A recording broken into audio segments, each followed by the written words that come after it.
Lo que le corresponde a cada ciudadano tiene que estar en proporción a su contribución a la sociedad, sus necesidades y sus méritos personales. Y el protagonista eres tú. Foro Jurídico.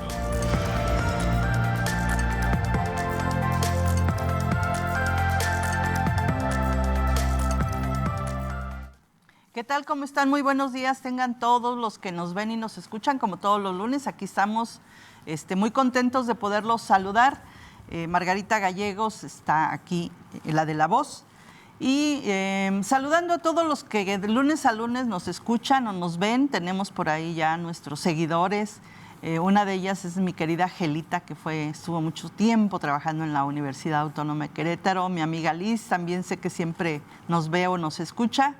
Y bueno, los teléfonos en el estudio 442-192-1293, 442-192-1200, extensión 37120, por si quiere hacer algún comentario o mandar algún mensaje, llámenos por teléfono o más fácil y más rápido, 442-344-1404, 442-186-88-69. Y de verdad, muchas gracias a todos los que nos escuchan. Ya saben que estamos por 24.1 de televisión abierta, por TV WAC, a través de redes sociales y por supuesto en 89.5 de FM, nuestra frecuencia universitaria. Maestro Omar, ¿cómo estás?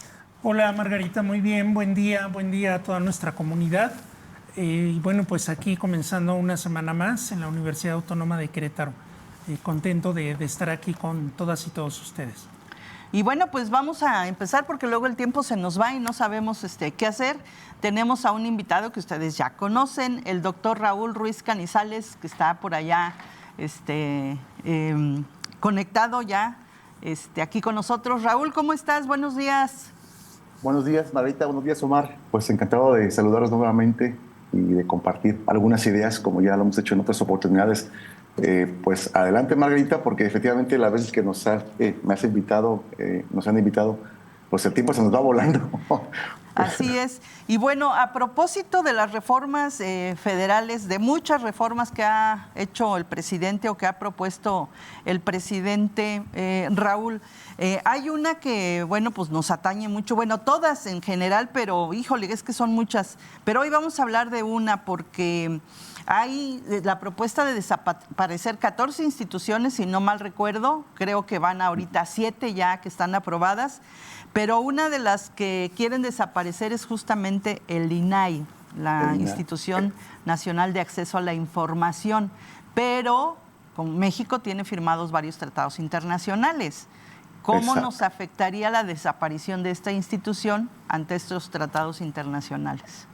Exacto, Marita. Mira, la idea es platicarles en qué medida México retrocede o no en estos compromisos internacionales que ya venía asumiendo. Es decir, si con esta reforma nos quedamos fuera de la jugada, damos un paso atrás o uno hacia adelante pero de espaldas.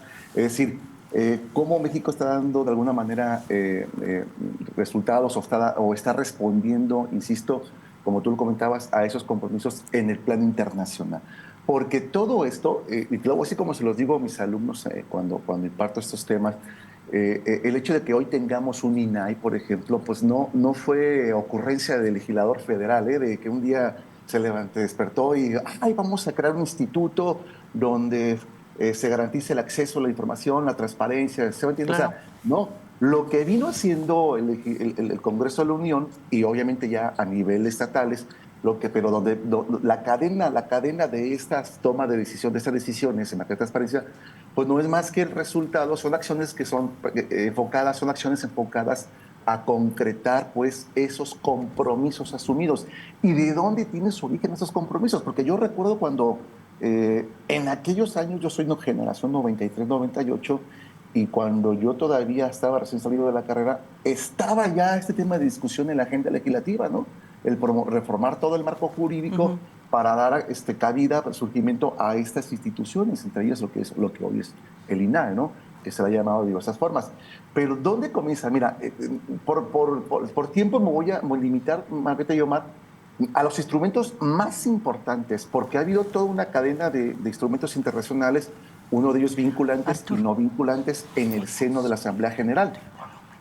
Si nos vamos por fecha, creo que atendiendo a la importancia del impacto de estos instrumentos internacionales por fecha, pues nos vamos al año 96, que es cuando se adopta lo que viene siendo la Convención Interamericana contra la Corrupción. Ojo, año 96, Omar y Margarita, estimada audiencia, año 96. Esta convención entra en vigor en el año 97. Ojo, en el año 97, insisto, ya estaba entrando en vigor la llamada Convención Interamericana contra la Corrupción. Me estoy yendo por fechas, ¿vale? Y se da en el marco de la OEA, de la Organización de Estados Americanos. ¿Hasta llegamos bien? OEA, año 97. ¿Por qué es importante este documento? Porque en orden cronológico, ese es el instrumento que ya marcó la pauta históricamente para que en un futuro se fueran generando y aprobando en el marco internacional otros instrumentos enfocados a estos dos temas. Y aquí hago un breve paréntesis. Cuando hablamos de materia de transparencia, necesariamente estamos hablando también de combate a la corrupción. Es decir, son las dos caras de la misma moneda. La amplísima literatura que existe en el tema, siempre cuando se aborda un artículo, una obra, un libro, quienes han participado o abonado la discusión en estos temas, cuando hablan de transparencia, hablan evidentemente también del tema de la corrupción. No podemos hablar de transparencia sin abordar el tema de la corrupción, porque ese es el espíritu. De hecho, este instrumento internacional conjuga estas dos cosas, transparencia y combate a la corrupción. No sé si hasta ahí me voy dando a entender, Margarita, Omar. Es decir, la importancia de este tema va, insisto, enfocado a combatir la corrupción y fomentar, ojo, el que los estados asuman compromisos para garantizar el acceso a la información y la transparencia. Ojo, entonces estamos hablando año 97, y de esta convención, la de la OEA, pues el apartado más importante, al igual que de la ONU, vamos más adelante, pues es el apartado 3, se le llama medidas preventivas. En el artículo 3, que se llama medidas preventivas, ahí en el párrafo 9, en el párrafo 9 dice, todos los estados parte, dice, se comprometen a ajustar su sistema jurídico a fin, dice ahí, a fin de crear, mantener y fortalecer órganos de control superior con el fin de desarrollar mecanismos modernos para prevenir, detectar, sancionar y erradicar las prácticas corruptas. Insisto, es un primer ya asomo.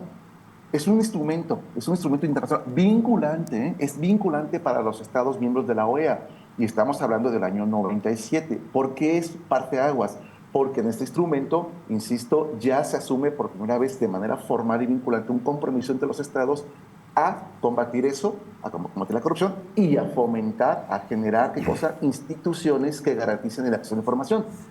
Estamos en el plano regional de la OEA. Luego vámonos a la ONU. ¿Qué pasó? 97 la OEA. Del año 97, en el que se aprueba y se adopta la Convención Interamericana contra la Corrupción, nos vamos al año 2000, pero nos vamos a un plano supranacional, que es el de la ONU.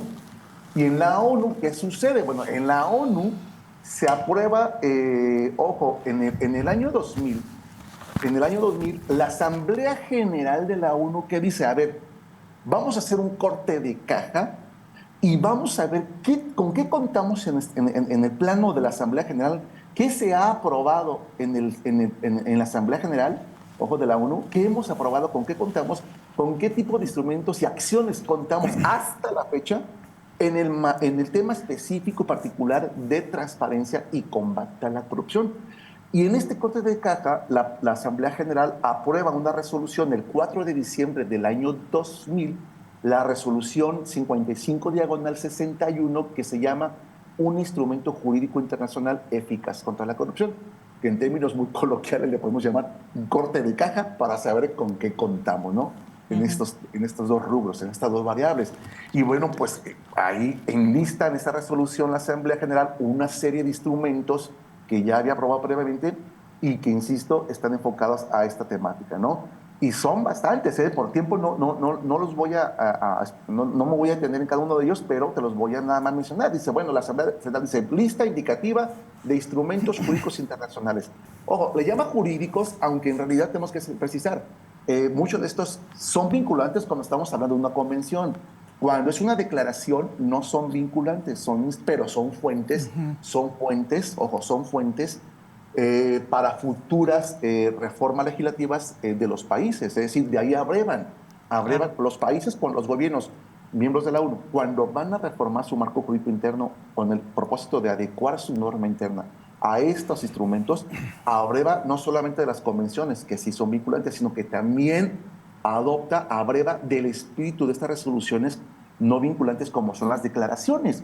Y dice, bueno, en este COPECA, ¿qué tenemos? Pues tenemos el Código Internacional de Conducta para los titulares de cargos públicos, tenemos la Declaración de las Naciones Unidas contra la Corrupción y el Soborno en las transacciones comerciales internacionales, tenemos los acuerdos de la reunión del Grupo de Expertos sobre la Corrupción y Circuitos Financieros, tenemos el 10º Congreso de las Naciones Unidas sobre la prevención del delito y tratamiento del delincuente, tenemos también la Convención Interamericana contra la Corrupción, que es la de la OEA, la que acabo de mencionar, tenemos la Recomendación 32 del Grupo de Expertos de Alto Nivel sobre la Delincuencia Organizada Transnacional, tenemos los 20 Principios Rectores de la Lucha contra la Corrupción, tenemos el Convenio sobre la Lucha contra el Soborno de los Funcionarios Públicos Extranjeros en las transacciones comerciales internacionales, y así una serie de otros instrumentos, la Comisión Civil sobre la Corrupción, el Código de Conducta para titulares de cargos públicos y los principios para la lucha contra la corrupción.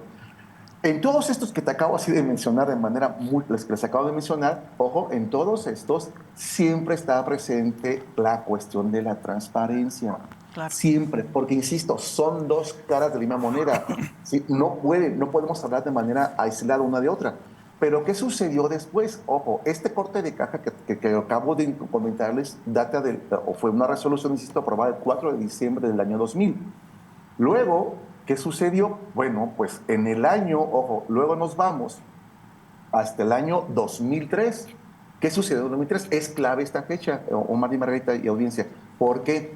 Porque en el año 2003 se aprueba lo que viene siendo la Convención de las Naciones Unidas contra la Corrupción. Y ojo, el hecho de contar con una convención, y hablar de convención es un instrumento vinculante para los estados, ojo, el hecho de hablar de una convención de las Naciones Unidas contra la corrupción, eso fue el resultado de un análisis, digamos así, de un análisis que hizo el comité de expertos que estaba redactando el instrumento internacional para combatir el soborno en transacciones internacionales. Entonces la ONU dijo, a ver, ya que está trabajando sobre esta convención para combatir el soborno en transacciones internacionales, a ver, sopesen la conveniencia o no de contar con un instrumento internacional aparte o que esté como anexo en esta convención contra el soborno en transacciones internacionales, comerciales internacionales. Y resulta que este comité de expertos, cuando rinde su informe, dijo, a ver, miren, ya hemos analizado y resulta altamente conveniente que contemos con un instrumento especializado en materia de combate a la corrupción y no como un simple anexo de otro instrumento. Y entonces es cuando se aprueba lo que viene siendo la Convención de las Naciones Unidas contra la Corrupción, aprobada por la Asamblea General en octubre de 2003. Y en México del 2003, pero entra en vigor ya para México el 14 de diciembre del año 2005.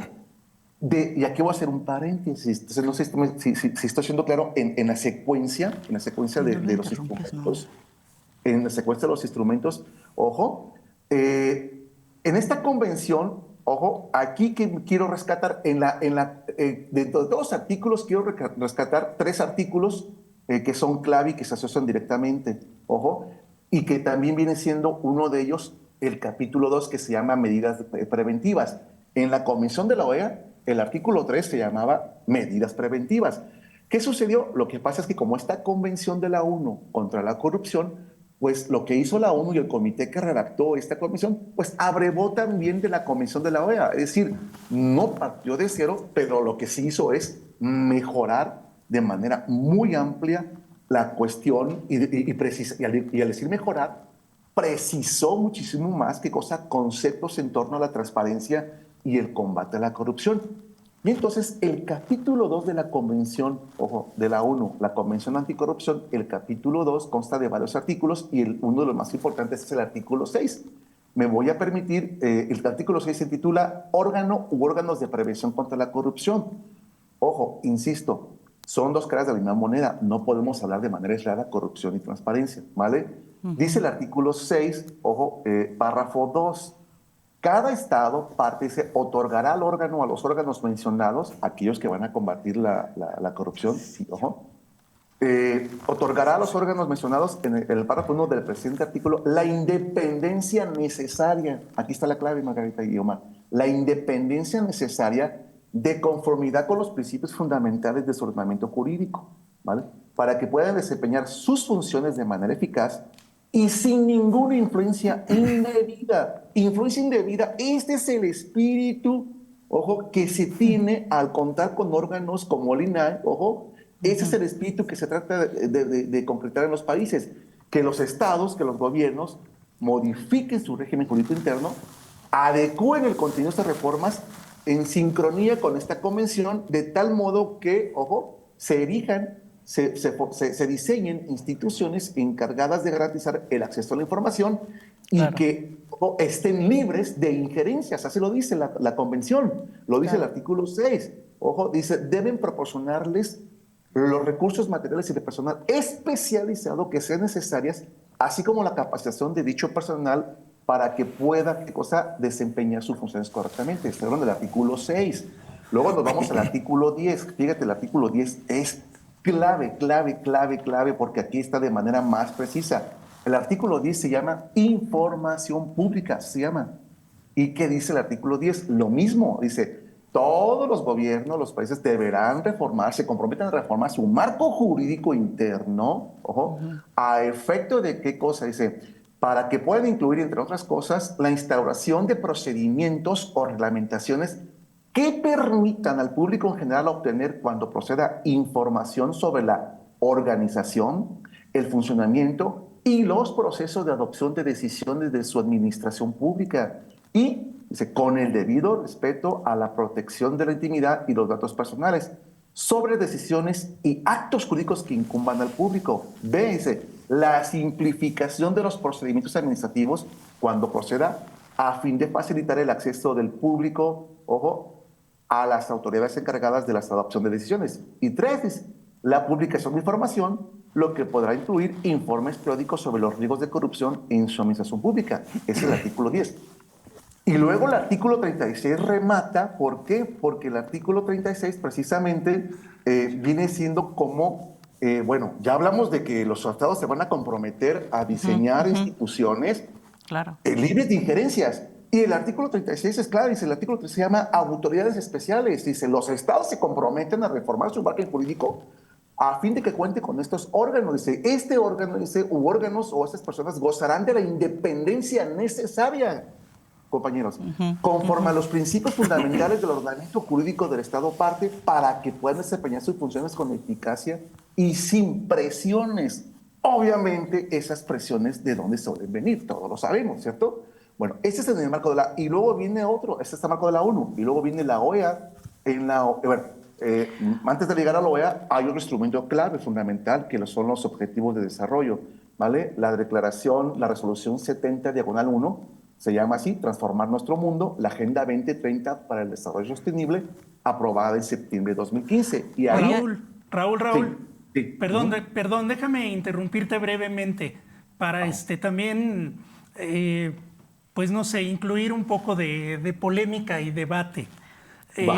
Más allá del debate que puede abrirse respecto a la calidad moral de la OEA y de la ONU para erigirse como el policía del mundo y de emitir recomendaciones que luego ellos mismos no respetan porque voltean la mirada cuando les conviene y cuando no.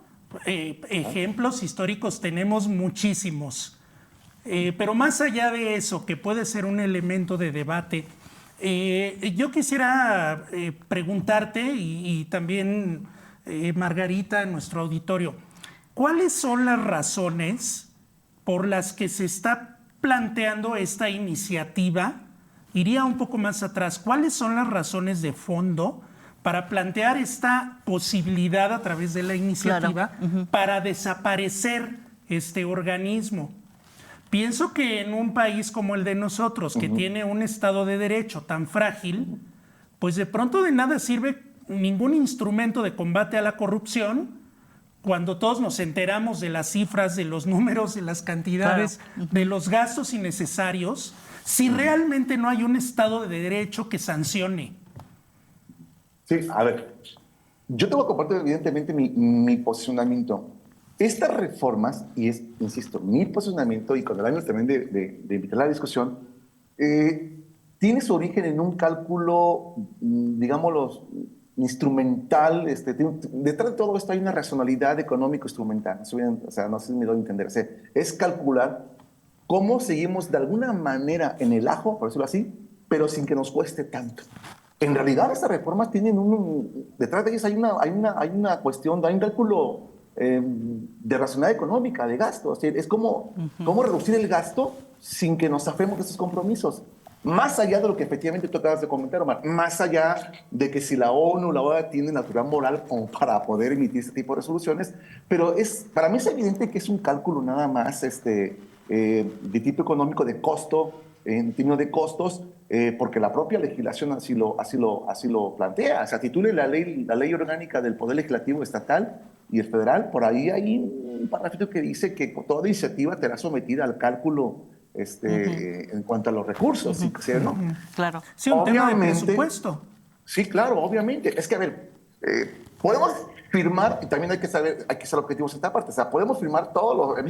México tiene la tendencia siempre de firmar convenciones y tratados, instrumentos internacionales, aprobar instrumentos internacionales y firmarlos, incluso certificarlos con ánimo de viernes por la noche y en quincena, ¿no? Pero al momento de cumplirlos, pues lo hace con ánimo de lunes a las 5 de la mañana, ¿no? Y frío, ¿no? Entonces, pero más allá de esto, el problema es que al momento de remangarse, ¿no? Las mangas y pasar a trabajar, viene una cuestión que tiene que ver con el costo al erario. O sea, de cuánto nos va a costar a los ciudadanos contar con estas instituciones, es decir, cuánto nos cuesta. Y para mí, detrás de todo este costo, además, podrán ser algunos, y ya lo han dicho, lo que está detrás es precisamente tener cierta injerencia, ¿no?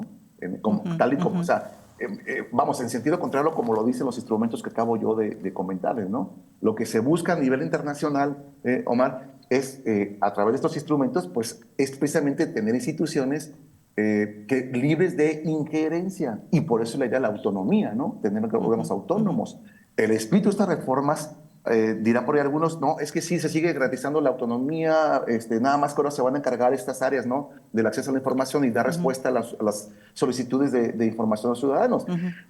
Eso es algo que se sigue discutiendo todos los días, compañeros, pero que evidentemente algunos ya tendrán escrito ya al final de esta historia, en el que dirán, pues bueno, hay un retroceso evidente porque estamos zafándonos del compromiso de la autonomía, nos estamos zafando del compromiso de acceso de transparente, sin injerencias, pero no nos salimos del ajo porque ahí todavía está el tema de acceso a la información, ¿sí? A ver, y cerrando la pregunta con el comentario de Omar, sí es cierto, Omar, coincido totalmente contigo, pero yo diría, a ver, mira, si así con estos instrumentos vinculantes hay esas problemáticas, claro. Ahora imagínate si no tuviéramos estos instrumentos.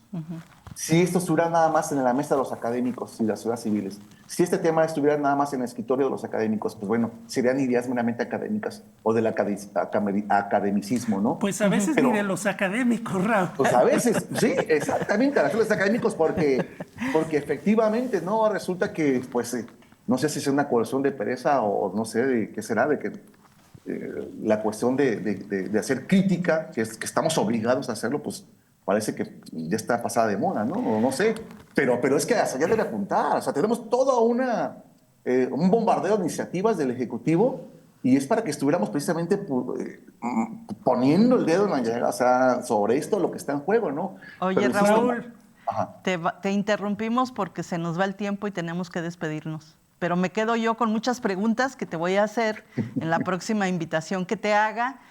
Nos ponemos de acuerdo para que terminemos el tema, ¿no? Sí, pero yo cierro con esto, ¿eh? Si así habiendo instrumentos internacionales, incluso vinculantes, ve nada más lo que vivimos, lo que presenciamos. Ahora imagínate si no...